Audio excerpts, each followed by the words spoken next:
This is just the beginning, and people have to understand our democracy is being taken away from us, and we only have about a year.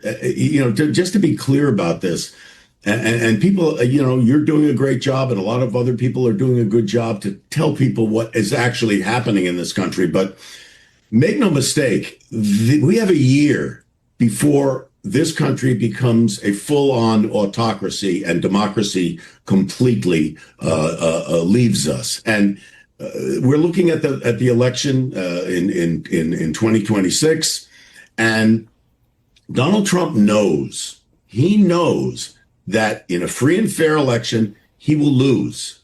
He will lose the House. The House will flip and will become into Democratic hands. There'll be committee chairs that'll be able to hold hearings. And this is the last thing he wants.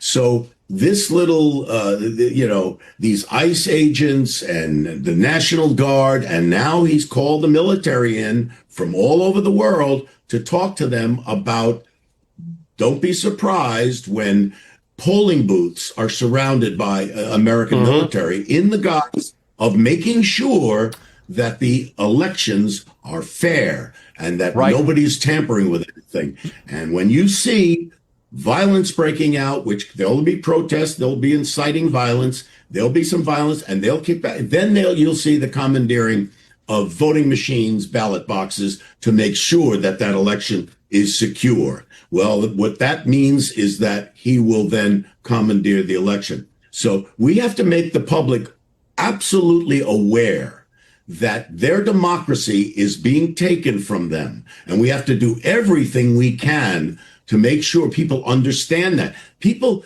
don't, it's a vague term, democracy. It's like, what does that mean? The Constitution, we don't know what that means.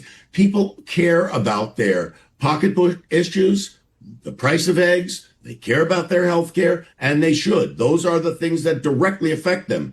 But if they lose their democracy, all of these rights, the freedom of speech, the freedom to pray the way you want, the freedom to protest and not go to jail, not be sent out of the country with no due process, all these things will be taken away from them.